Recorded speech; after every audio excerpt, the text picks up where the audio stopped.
सामने दीवार पर टंगी घड़ी शाम के 7 बजा रही थी। पूरे घर में अंधेरा फैला हुआ था। मेरे शरीर में इतनी ताकत भी नहीं थी कि उठकर लाइट जला सकूं।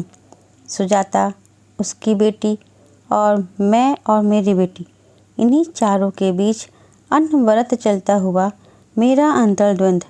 आज दोपहर मैं अपनी सहेली के घर जाकर उसको बहुत अच्छी तरह समझा आई थी कि कोई बात नहीं सुजाता, अगर आज बेटी किसी के साथ रिलेशनशिप में रह रही है तो उसे स्वीकार करना ही हमारे हित में है।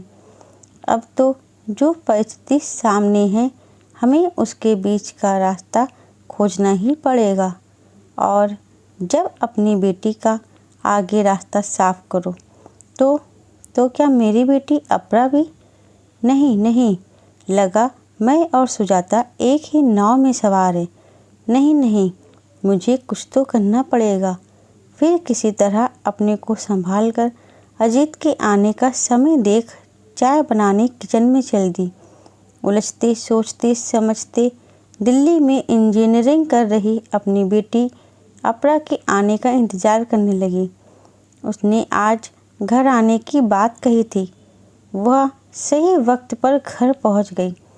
उसके आने पर वही उछल कूद, खाने से लेकर कपड़ों तक की फरमाइशें, मानो घर आंगन में छोटी चिड़िया चहचहा रही हो। डिनर टाइम पर सही समय देख सुजाता की बेटी का जिक्र छेड़ा तो वह बोली, अरे छोड़ो भीमा, हमें किसी की क्या लेना देना। अच्छा चल छोड़ भी दूँ, पर कैसे बेटा, कैसे इस जहर से अपने गंदे होते समाज को बचाऊं? माँ, सबकी अपनी अपनी ज़िंदगी है, जो जिसका मन चाहे सो करे, वह बोली।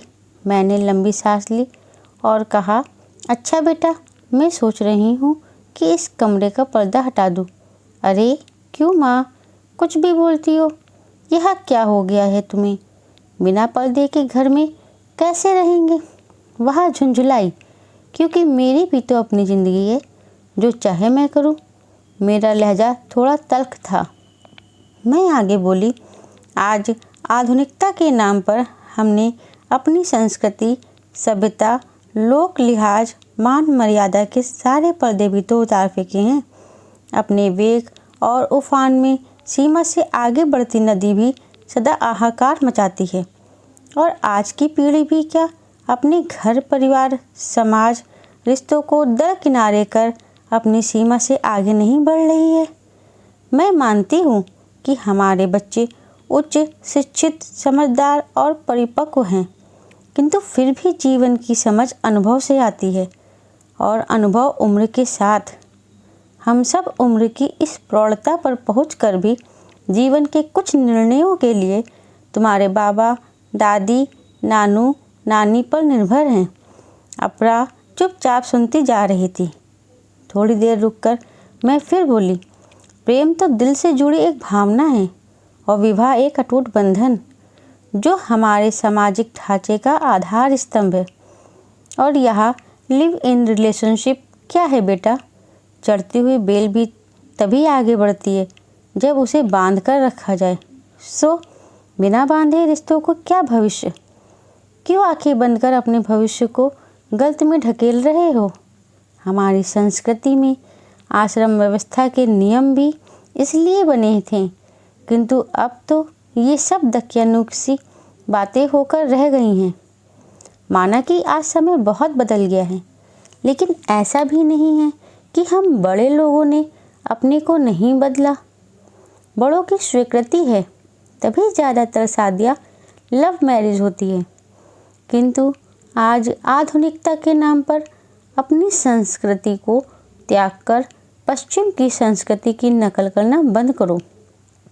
सोचो और समझो कि तुम्हारे love, breakup, time pass love और टाइम पास रिलेशनशिप के क्या भयावह परिणाम होंगे।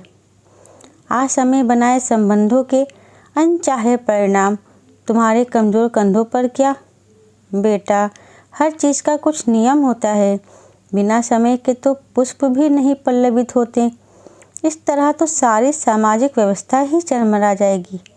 हमेशा याद रखना कि माँ बाप कभी बच्चों का अहित नहीं सोचते, इसलिए अपने जीवन के अहम फैसले तुम खुद लो, किंतु उनसे छिप कर नहीं, बल्कि उन्हें अपने फैसलों में शामिल करके।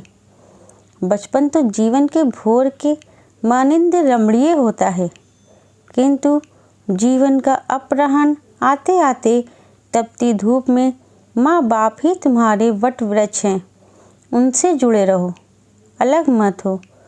तभी अजीत थोड़ा माहौल को संभालते हुए ताली बजाते हुए अपरा से बोले, अरे भाई, इतनी नसीहत, तुम्हारी माँ तो बहुत अच्छा भाषण देने लगी है, लगता है अगले चुनाव की तैयारी में है। मन ही मन बोली, नसीहत नहीं, वसीयत। पूरी तरह सहज अपरा 2 दिन रहकर फिर दिल्ली जाने के लिए तैयार होने लगी।